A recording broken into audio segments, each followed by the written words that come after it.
RedZoneSports.bet, the British home of American sports.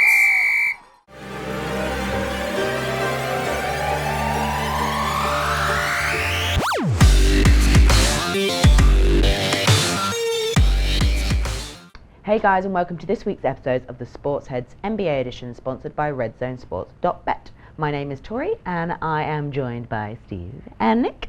Hey, welcome. Today is obviously a very special day.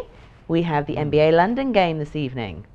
It's going to be excellent. I mean, the Celtics and the Sixers. Right. So, I mean, obviously, I was fortunate enough on Tuesday to go and watch the practice. I had a beautiful one-on-one session with Andre Miller to start off the day. So I now class myself as a pro basketball player after getting 6 hoops in a row. Wow. Just saying. Yeah, that was fun. So, what are your feels for tonight? I think it's going to be an excellent game. I mean, you know, the Celtics are in town, best record in the Eastern Conference, Sixers, up-and-coming team. I mean, I think for me, I think there's a few other things I'd want to talk about in terms of the actual game itself, is that are we really sure it should now be on a Thursday night? Should we not just have this on a weekend to make it more viable for everyone? Should we not be turning this into a 2-game series, home and home series, make it more worthwhile, you know, not just send teams over just for one game? But in general, I'd love to have them over for more than one game. Yeah, I think this is it. I mean, you know, we've had an awful lot of problems around the ticketing has been described, so why not bring the games over, have multiple games, give more people a chance to watch it. The demand is there, and that's the problem. But in terms of tonight's game, hopefully it won't be a blowout, hopefully it'll be competitive. And I think it's going to be a great game. I mean, we've got one of the best coaches in the NBA, in Brad Stevens. Philadelphia seems so they want to win this one. This is their home game. Yep. You know, this is it. It's not just the fact that they're coming over here to just enjoy London. No, exactly. And I think as well, a lot of the players that I gather, they were all very excited to be in London anyway. For some people, some of them obviously being so young, it was kind of their first time to come over here. And I mean, I'm not saying I'm always the biggest fan of London because we live here, but to come and visit, I guess is kind of a big deal. You take it for granted because you live here. Of course. Coming from America, it is a big thing. And yeah, I mean, and it breaks up the season as well, which I'm sure the guys, is very monotonous. So it's nice for them. But I just like how it's making pretty big news in London. I just like the buzz that's here. You know, all the footballers are interested. You know, we get to see some Crystal Palace guys there, and for me, that's the only good thing. If the city can get behind it, definitely, then maybe we will get 2 games. I mean, the other thing is with this though is the fact that the 2 teams have like a week break. You didn't have a week break at the AllStar Weekend as well. Is there an argument that they should have this a little bit somewhere different? I mean, I know Adam Silver's come out and said about potentially an All-Star Weekend being over here in London at some point. That was something that I was trumping earlier in the week. It's something that should definitely need to happen. I don't think they would, though. They've always talked about that in the NFL as well. It's they're big, huge. I mean, guess whatever town they're in makes millions as well. Yeah. I would be very surprised if they did that. And then time-wise, what time do you do the game? Show it back in America. I don't know. I think we should be happy with what we got right now, and the teams are good. This is as we said, it's going to be a competitive game, and lots of big names. So I think they got it right. I don't actually think we're ungrateful for in terms of what we've been sent, but at the same time, the All-Star game does take place on a Sunday. We just want more. So if you do show it at 8 o'clock on a Sunday night in the UK, that is 3 p.m. Eastern time in the United States, 12 p.m. Pacific. Which isn't bad. It's a great time to have that on. That's after the NFL season has come to a close. But so you why take not? away money from whatever cities having it, because there's New Orleans, they make millions on that, which is why I don't think it ever would. But it's something to definitely be looked at, I think. Silver's open to the option. Yeah. But until then, obviously focusing on tonight's game, do we have any kind of predictions? Celtics win. Yeah, I think the Celtics win. Yeah. And I expect it'll be, these games are always kind of event. I think the first, half, it is kind of, a little bit acrobatic show off, kind of slam dunk, so you probably wouldn't see in a normal game. But then the Heat take it a bit more serious. But with these guys being rivals, I'm hoping it's from the tip off, it's going to be a nice physical game. But they got to put on a show for the fans here as well. I think Celtics will win it, but I think it will be close. Yeah, I hope it's close. Yeah. I think it should be a good game. Yeah. So moving on to some other teams, Timberwolves, they're on the rise. Obviously, they also beat Thunder last night, so they're smashing it. How far do we think that they can go? Well, I think they're already ahead of schedule. I think we had them down as a lower part of the conference going into potential playoff team. That's how I looked at them. I thought they'd be maybe not as good as they are now, but a 5th, 6th seed. Yeah, exactly. Well, maybe a bit lower than that, but they were 4th seed at the moment. Yeah. You know, they're playing incredibly well. Jimmy Butler's leading the team. You know, he's been brought in. I think still a steal for me. I don't know how it's going to work out in Chicago's end, but we'll know in the next couple of years what they got out of that deal. Yeah. They've got their issues though. Wiggins, for me, does need to improve defensively. He came into the NBA as a guy who's an NBA-ready defender, but he's not playing defense. Now, I don't think he's taken a step back. I honestly think he's just disinterested at times, which is an even bigger issue. You cannot be a disinterested party when you're part of a Thibodeau defense. No. He will not allow it. No. But he has got other key contributors on the team. You've got Taj Gibson out there. He's basically Tibbs' floor general. Yep. He does all of the communication on the floor. Tibbs reads that down to him. This is what you're going to do. You've got Karl Anthony Towns, one of the best young centres in the NBA as well. They've got a great nucleus there of players. So I honestly think they could so easily be a team that could make some noise in the West. But it's going to be a tough order. Timberwolves against OKC, for me, is a phenomenal playoff series if it happens. Yes, no, I agree. And the different styles. But I mean, as far as they're now, and actually they've just got Jeff Teague back as well, which is going to help them even more. But yeah, as you said, they beat the Thunder last night. They beat the Cavs by 28 points. They've also beat the Pelicans. These are the last 3 games. So they're winning the games, big games, which the important games. Yeah, exactly. To be honest. The key games. Yeah. The statement games. Do you think it's their off season, like the fruits are finally paying off, or whatever the saying is? I no longer will wait and see. It's happening. But they had to go and get the players they needed because last year they realised that they hadn't got enough. Yeah. They had to get a bit of toughness. That's the reason why they brought in Taj Gibson. They had to go and get a guy who could be very good defensively in Jimmy Butler. You know what he brings to the team? He's an all-star as well. Yeah. Every year Crawford he's going off the bench. Jamal Crawford off the bench as well. So you've got the high-volume scorer. The thing they don't do, and it's paramount that they do this in the NBA, I'll go on about it till I'm basically dead, is that teams must take more three-pointers and must make them. The Timberwolves are one of the lowest teams in the NBA at taking those threes and making them. And at the moment, in the modern day NBA, that just isn't good enough. They've got to take more. But Tibbs' teams don't take three-pointers. Chicago didn't take them. Yeah.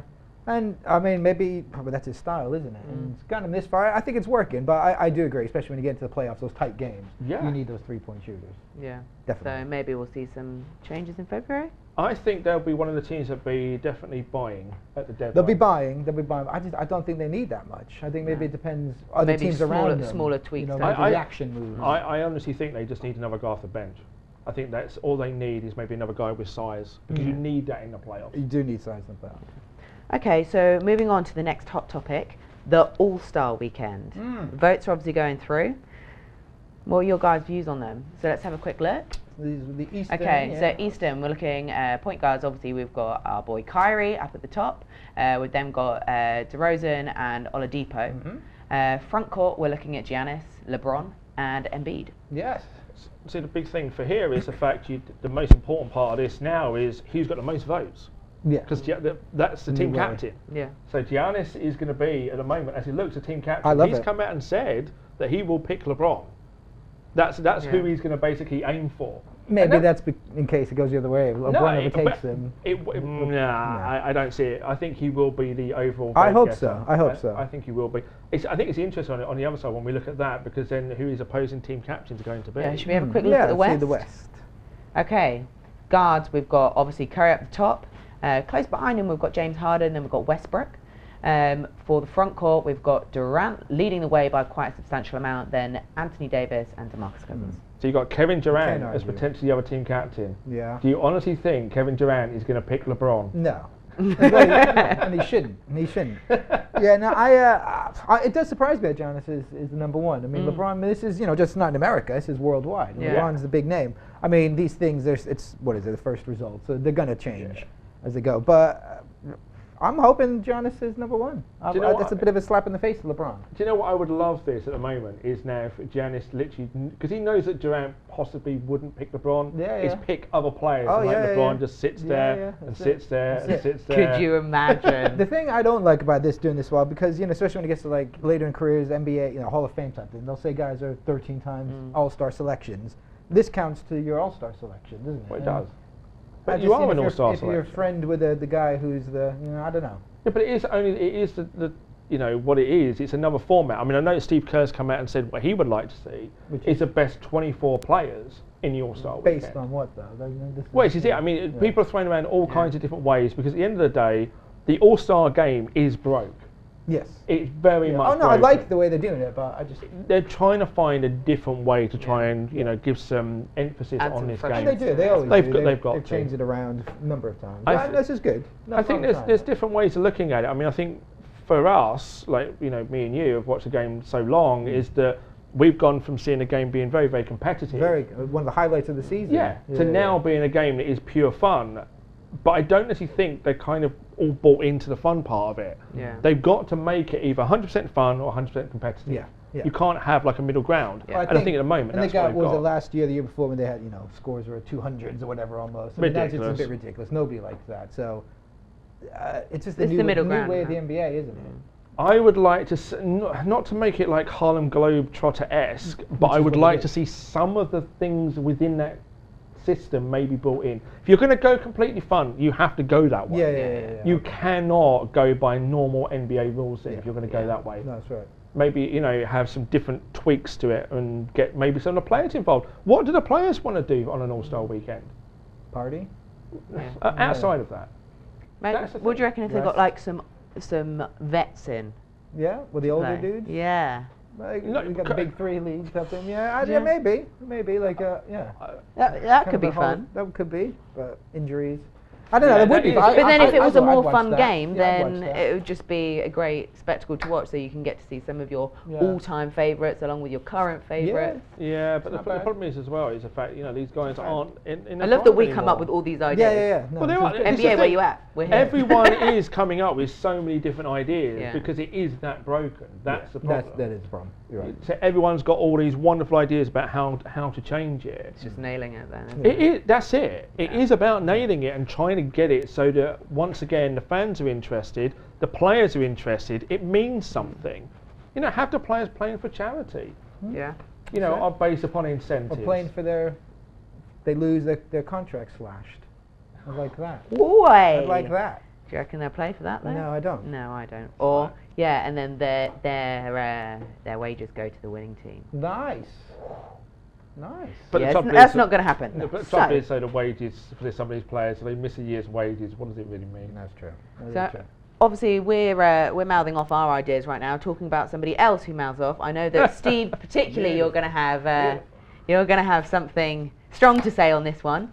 Rick Carlisle of the Mavs has obviously come out and talked about LaVar Ball and the ESPN drama. So LaVar Ball comes out and says that. Luke Walton. Yeah, I was going with Coach Walton, Coach Luke, Mhm. whatever was going on in my head then. That he's struggling with the Lakers right now. That the team have no respect for him. He's obviously come out and said that ESPN shouldn't have produced that article because they should be supporting the coaches. They went back and said, well, are you saying that we should only have articles approved by coaches? But his point was more think about who the source is. Absolutely. Right. And than also, being a he's loudmouth. Rick Carl's the president of the Coaches Exactly, Association, exactly. So yeah. he obviously has something to say. Yeah. Do you think that he was right in what he said, or do you think that he's maybe protecting himself as the Mavs aren't doing quite so well right now? But the thing is, the Mavs are in transition anyway, so it doesn't really make any difference from a Mavs point of view. I think the issue here is the fact that Carlisle has come out and stated what needed to be said. I mean, one of his fellow coaches is basically being torn apart Yeah. by the media and somebody someone's that dad. actually isn't even involved in basketball. Yeah. Do you have to say that? Yeah. Just because you're somebody's dad that plays in Yeah. the NBA does not mean that you're actually involved in basketball. He's not the only one, and other people's dads seem to be able to keep their mouth Yeah. shut. so- Exactly. The media and the internet have made LaVar Ball a celebrity. That's what they have done. They're the ones that have driven this train, and then they don't know how to stop it. So that's And the it thing. You needs to can't, even, happen. you can't even blame LaVar. He- I don't can think, because to a he's playing point. on it. At the end of the day, if you're going to get paid, That's what I'm you're gonna getting say. paid. Yeah, He's providing for his family. I can't stand the guy. I can't. But marketing-wise, he's made himself, not just his kids, himself a celebrity, a millionaire, multi-million, just Exactly. by running his mouth. Which, I give the guy all the credit in the world for. That's what he set out to do, and he's done it. But when it comes into the team, I think the team need to impose some kind of a ban on him. You can't be. Because I wouldn't be surprised if he is affecting the team. Like there's a deep rooted and also effect affecting there. him. I mean, I saw a thing where it said other GMs have said if Lonzo was free agent, they wouldn't touch him just because they don't want to get involved with his dad. So it's going to affect. It's going to have. I think that's probably effect. what happened with the younger boys as well. To be fair, we thought that though, come the draft. Yeah. The fact that a lot of teams would probably avoid Lonzo because of what his dad was already saying pre-draft.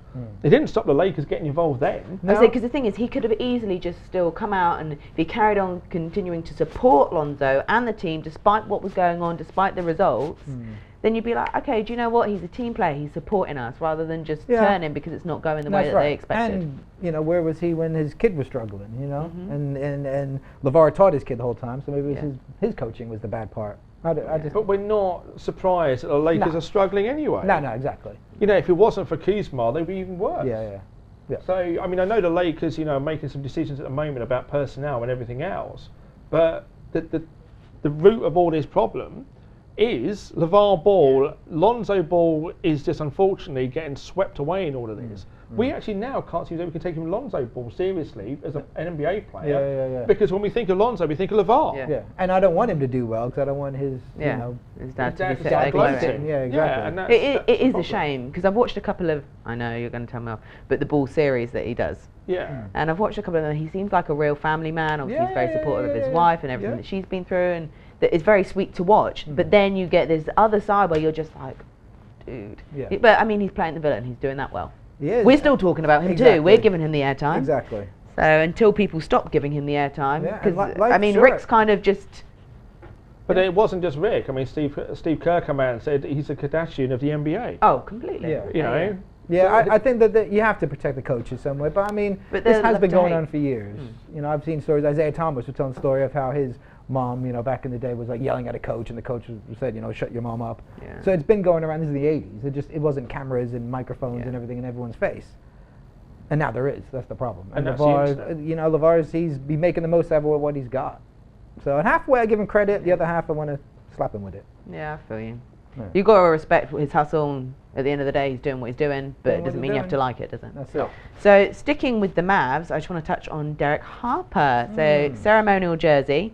I believe the event's on Sunday. Against the Knicks. And he obviously tried to downplay it, saying it wasn't that much of a bigger deal. Then there we go. Third player for the Dallas Mavs to have his jersey retired. He really did try to play it down. And then he realised that as he was travelling and seeing these kind of jerseys, like, okay, then maybe this is actually a bigger deal than I thought. It's a huge deal. Yeah, I mean, he's a really humble guy. I mean, having met him a few times because he's works with one of my friends. He works on the Mavs broadcast, so I have a chance to catch up with Derek now and again. And first of all, he takes me back to basketball in the 90s. I always think of the Derek Harper, JoJo English fight in the 94 playoffs when he was with the Knicks. Had an opportunity to win a championship with the Knicks. I mean, the Mavs had to kind of move on because they were doing really, really badly. They just drafted Jim Jackson and Mashburn at the time. They wanted to kind of move away from that. But I mean, my first meeting with Derek Harper was one of those surreal moments when you're in the American Airlines Centre and you've just gone to use the toilet. You go to the sink. Yeah, you go to the sink and you're washing your hands, and then all of a sudden you're like, "There's somebody to my left, but I don't want to look." Yeah, it's like an imposing figure, and you're like, "I'm not going to look. I'm not going to look." Just it's like it's Derek Harper. Yeah. So you don't say hello at that point because you're just like it seemed weird that you actually say hello to an NBA legend in the bathroom. So I waited to come out. As I come out the bathroom, and there was a kid standing outside who was getting all excited. I think he'd seen Derek Harper go in, and then with that, then Derek Harper came out and signed an autograph for the kid. And then that's when I actually introduced myself, and then of course bumped into him much later down at the floor side when I was speaking to my friend. Nice. No, I mean, Derek Harper is weird because this was 94 he said, and it was before the internet really and all that. So. I knew of Derek Harper, but I didn't really pay that much attention to any team that was on the West. This is when I was living in America. But I remember when we traded for Derek Harper thinking, not who the hell is this guy, but because I remember his name, his numbers, but not actually really seeing him play. And within games, I fell in love with the guy. He was, I can picture him, his jump shot now. And without him, we don't go to the finals that year. So he was just a class, well, he is a class guy all around, and he's very humble. Really nice guy. You wouldn't have gone to the finals because the reason why the Mavs let him go and the Knicks picked him up was because Doc Rivers had a horrific injury. That's right. So that was the reason why the Knicks needed to act fast, and they did. They made the move. He was the right move. And got Derek Harper. Phenomenal player. He had that toughness. He had, you don't want to piss him off. He had a bit of an attitude. His buddy was, before that, he was nice, calm, and, the classy guy, really. I like him. I like him. I was going to say the player you want. The player definitely would. Got his edge about him, but and that's why they retired his jersey, I think, just for the seasons in New York, not for Dallas. Perfect timing. Yeah. Very humble, very genuine, nice guy. Yeah. So just moving back to the Lakers, obviously we discussed that they've got a few struggles. So Randall Clarkson and Nance have been available for trade. Where are the Lakers going to move with this?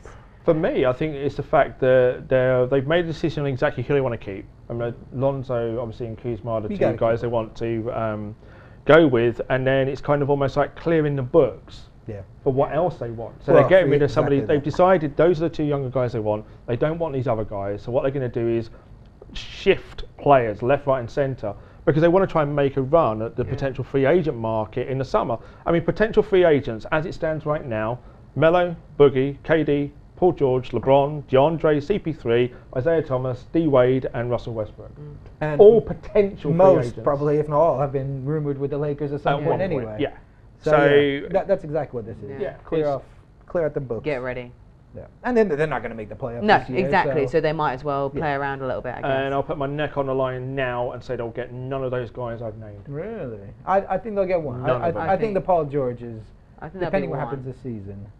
What he wants out of OKC, but then again, so does everyone else. Yeah. I think they'll get one. I don't know. I don't think it will make the huge difference next year. But they have a nucleus now, and I guess that's just right. They've decided what their nucleus is. Get rid of the rest, and see what the hell sticks, I guess. But if they're going to do that, you have to feel that Luke Walton's also going to go, because you're not going to want to bring in these players, and then all of a sudden you get up to another bad start. Then you don't have to fire Walton anyway, because you're going to do it. Well, I don't know. So for me, you let him go. I think I was going to say, it seems to be like with the young team. Yeah, but I was going to say, I think it will be by the end of the season, then they'll be able to truly assess that one. They come back with a veteran season, they get 2 or 3 of those free agents. But I get what you're saying at the same time. I think if this season continues how it has done, you might as well stick with Walton, let it ride itself out, clear the decks, get the players you want in the summer, and then go and get yourself a coach.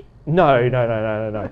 I honestly think, I'll say this now, because I don't think he'll be a coach for much longer as things stand at the moment. I reckon I'll have a guy like Jason Kidd.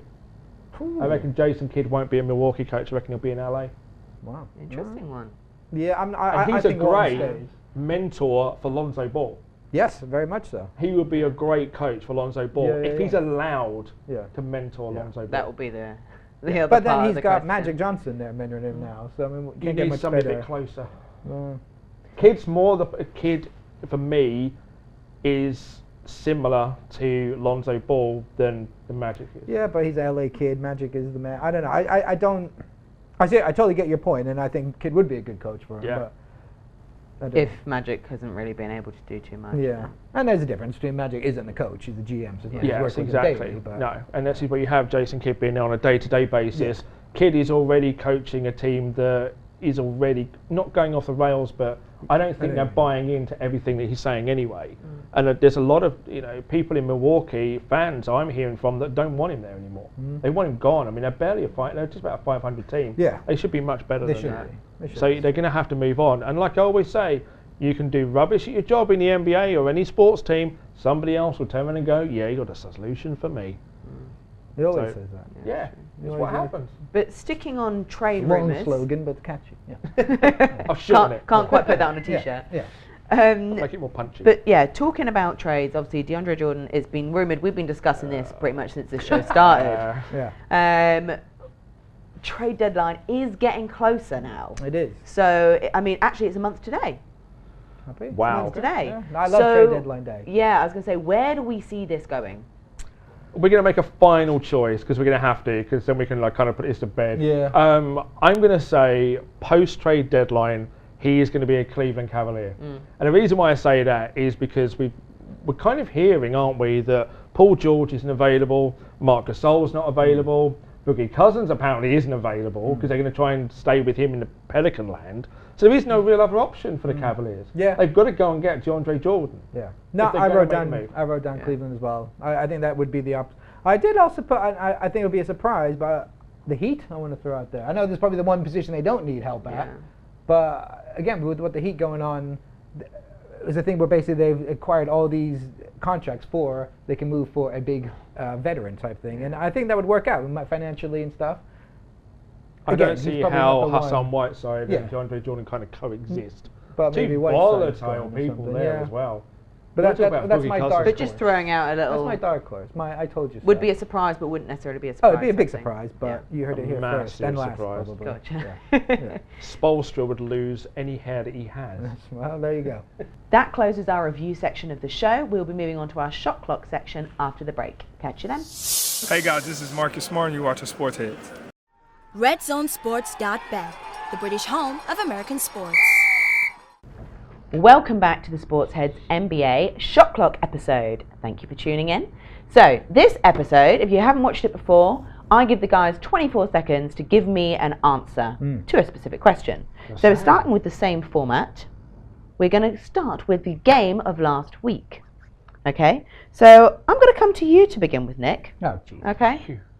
Yeah. I'll let you get your words together, Steve. So, your 24 seconds begins. I may not need 24 on this one. I went with Monday's game. It was the Minnesota and Cleveland. So Minnesota won by 30, 129-99. And in weeks past, I've said how I like big games that mean something. For me, this was one of those kind of statement games. And Minnesota, as we discussed earlier in the segment, they're the team on the rise. And I think it just showed how well they are playing right now and how defensively they're, I think, one, if not the best team in the league right now. Is that it? There you go, yeah. You're done, I'm afraid, but thank you very much. We'll see the best defensive team tonight. Cleveland? Cleveland. Boston? Yeah, maybe. Yeah. And what about you, Steve? Interesting game. Blazers at home against the Spurs. Spurs didn't have Kawhi. Blazers didn't have Lillard. You thought, oh, well, this isn't going to be as good a game as you thought it was going to be. But LaMarcus Aldridge was going home. That's always fun. He scored 30. Manny scored 26. Always fun watching Mr. Ginobili. But the Blazers won this one right at the buzzer. Incredible game. Spurs got back into it, but I thought it was really a fun Western Conference game. And Ginobili he became the first 40-year-old to have back-to-back 20-point games. I believe since Jordan, but maybe the first ever. I don't know. Pretty impressive. Yeah, that is impressive. Shame that's not been That's one thing LaVar documented more. No, yet. Yeah. So, moving on to this coming week's games. Okay, so Steve, I'm going to come and start with you. Rockets at the Clippers. More I watch the Clippers now, they're just so much fun to watch. You know, we didn't know quite what was going to happen with them. They've just won at Golden State. Lou Williams is balling right now. Just scored 50 points. Harden may not be back for this one, and you've got the added storyline of CP3 going against his former team. It's just some really nice, interesting stories. But the Clippers are going to try and make a run at a playoff spot. It has to start here. There you go. Would you agree with that, or do you have another game? I agree with that, and I have another game. I went with the Warriors at the Raptors. Again, two of the top teams in each division going to go and get at each other, and I think it's going to be a big test for Toronto. I'm excited to see where Toronto actually is right now. And for me, the Warriors, for me, Toronto is the defensive team. You know, we've said before, you go in there, it's a tough place to play. Any team that can dominate them will be the Warriors. So I'm going to see how the two clashes match. Does that make sense? Yeah. Clashes match? You don't know. You know what I'm trying to say. Yeah, we get it. I'm trying to digest those words in my head. I can't quite put them in an order that works. We'll subtitle but it. Yeah, we'll decode Nick's language in a minute. We're now moving on to Eastern Player of the Week. So I'm going to begin with you, Nick. Oh, dear. No, because I'm interested in your one. I went with a bit of a surprise one because the Heat are playing well, 6-game winning streak, but I went with Goran Dragic, the point guard. He's leading the show, right? But his numbers are, I'm just a few. He had 24 points, 12 assists in one game. He had 19-6, 25 points, 13 assists in another. He's rebounding as well. And this week, he's averaging 17 points, 5 boards, and 6 assists, which are good, decent numbers. But it's just the way he's counting, the way he's getting everyone else involved. I love. I love. And would you agree with that, or? I don't think they're strong enough to be player of the week numbers, but I'll give my shout. Okay, so your time starts now.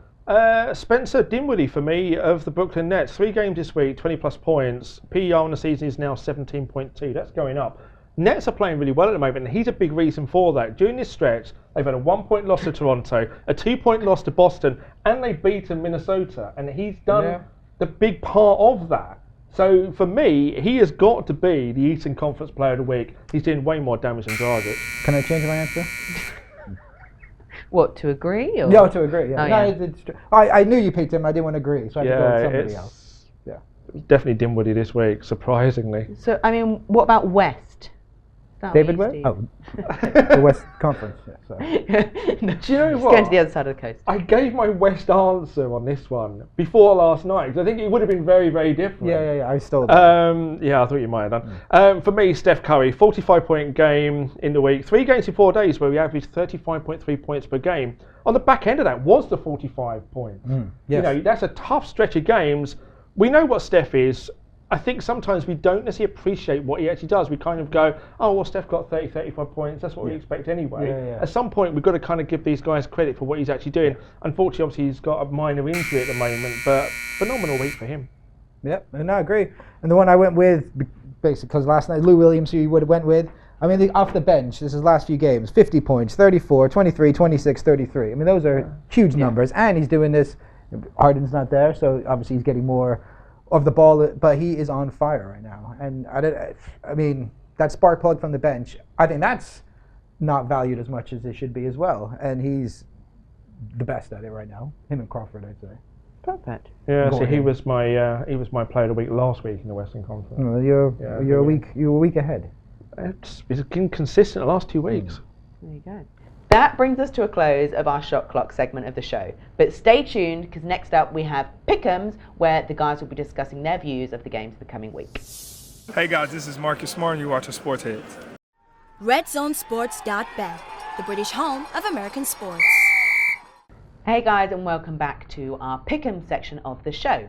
So this section, if you haven't watched it before, I'll be asking the guys their views on 5 games that we think are worth watching in the coming week. So we're going to actually start with Sunday. Sunday's game, we've got the Bucks at the Heat. I really like this one. I mean, we've talked about the Bucks and the Heat on earlier segments on the show, and Miami are playing incredibly well right now. They've won 6 in a row. They're now the 4th seed in the East, which I think is ridiculous for them. That's not where they should be. Right. There could be a team that could cause problems in the playoffs for one of the upper seeds. Yeah. All of a sudden now they're up there and they could perhaps have like home court advantage in the first round. Don't know so much about that, but it says a lot about the fact that I think the Bucks should be the 4th best team and they're not. It's true. You know, I don't know how many more times I want to say this, but when is Kid going to lose his job? You know, You got a personal grudge against him. I don't. This is it. I loved him as a player. Yeah. I just don't like him as a coach. Yeah. I literally dislike him as a coach. I don't think he's the right fit for that team. Well, So move him along. We shall see. Do you know where he should be? He should actually be the coach. Well, yeah. No. No, but if he's going to coach a team, why don't you put him in charge of Orlando, which have got the players that are much more suited to his style of play, good fix, yeah. and move Vogel from Orlando to Milwaukee? There's a good opportunity to trade coaches. That's what needs to happen. I want to fix it. Well, But So Heat win anyway. I'm going to start calling you off the building. Yeah, Heat win. I'm going to go with the Heat win as well, for all those reasons. Yeah. Well, actually, and none of those reasons. But the Heat are just playing really well, especially at home. The Bucks, totally agree. They should be better than they are, and they're But they're not. No. and they're going to start to combust. I think if something. Yeah. But anyway, long story short, I'm going to go with the Heat. Frustrations are setting in. Yes. Also, Sunday night, we've got the Pelicans at the Knicks. I'm going to come with you, Nick. Are you confident with your boys, or? Very confident. I can't believe it. No, I mean they ain't going to win. I like them. Yeah. I'm confident they'll be there. I mean, that's a good start, right? You trust them to open a door? No, just to They stand got on the court. They'll be there. No, we're not ripping my Knicks. I think, I'm looking forward to this game, but I think the Pelicans. It's not even saying away from the Knicks, but the Pelicans for me, it's just too much up front. It's any team has a trouble with these guys, and again, it's going to Madison Square Garden. It's our only trip there this year, so I think they'll put on a show. Yeah. Can I just say that the Bulls beat the Knicks again right before I we was film going to the show? avoid that. third time this season. Yeah, but the it Bulls have took beaten the them. Knicks. They had to go to double overtime to do it. Double overtime in Madison Square Garden. Yeah. Moving along. Quickly. Okay, so next up we have. Let me talk about the game first. Knicks have played well at home in general. Yeah. That's what kind of like swayed me a little bit on this. But I really like the Porzingis-Anthony Davis matchup. I do. I think that's a really good game. We're going to see. Pelicans are not great on the road, which again they should be much better. But what they don't do well is, when I was looking at this earlier, how can you be 28th in the league in offensive rebounding when you have Boogie Cousins and Anthony Davis? And I'll tell you the reason why. Because before I came in here and filmed this show today, is I saw a clip of Boogie Cousins, and he stood by the free throw line and was completely disinterested. He's another guy that you don't want to move on from him, but at some point you're going to have to, because he doesn't work with Anthony Davis. Gentry as well is another guy that really needs to go. I think the Pelicans may just win this, but it's going to be in overtime. Whoa, good call. There we go. I'll take it. I'll take it. Take a loss as long as we get to overtime. Mini win. Stretch it out. Nobody beats us in regulation. Our So- regulation record is second to none. Yeah. Martin Luther King Day on Monday. Yes. So we've got the Raptors at the Sixers, and obviously there's a couple of games that I think are worth discussing on Monday. Yeah. But Raptors at Sixers.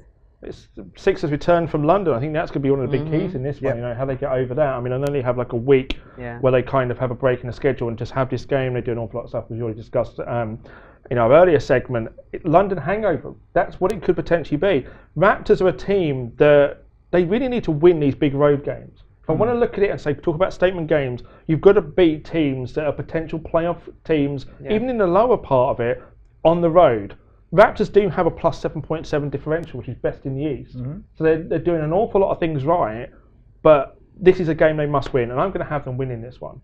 Yeah, I agree. I'm going to go with the Raptors in this one. I think, the London thing I thought about as well. And that will take into account, but I just overall, I think Toronto's just too good. As well, with the time difference, it's more going to affect them tonight. Even from talking to them Tuesday, that's when the jet lag was sinking in. And I know from my own experience, always coming to London is the tricky one. Going back, hopefully, they should be all right.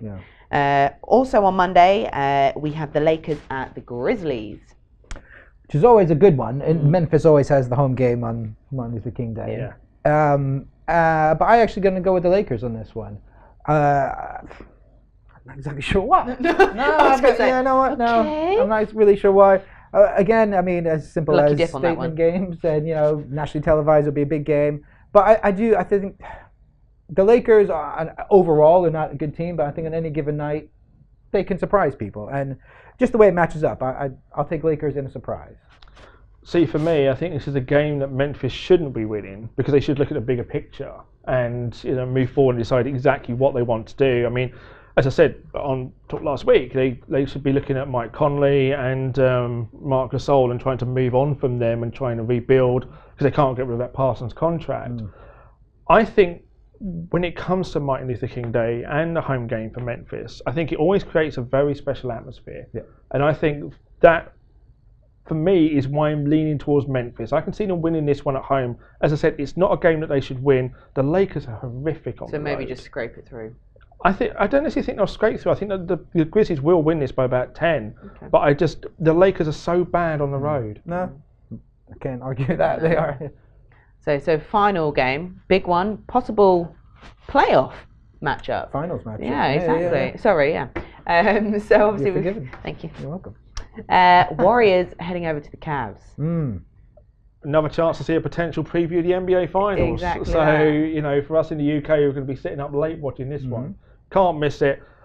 Steph should be back, hopefully. We don't quite know at the moment, and that for me is the key to the game.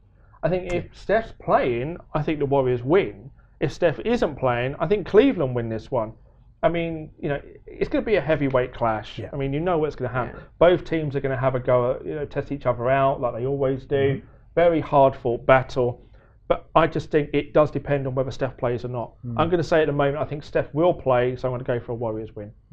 And I think it depends on IT. I'm sure he will be playing in this one. Yeah, it's going to be good. And I think Cleveland, if he does play, which I'm sure he will, I think this is, it's a revenge game for Christmas, obviously, and I think this is a game they really, really will want.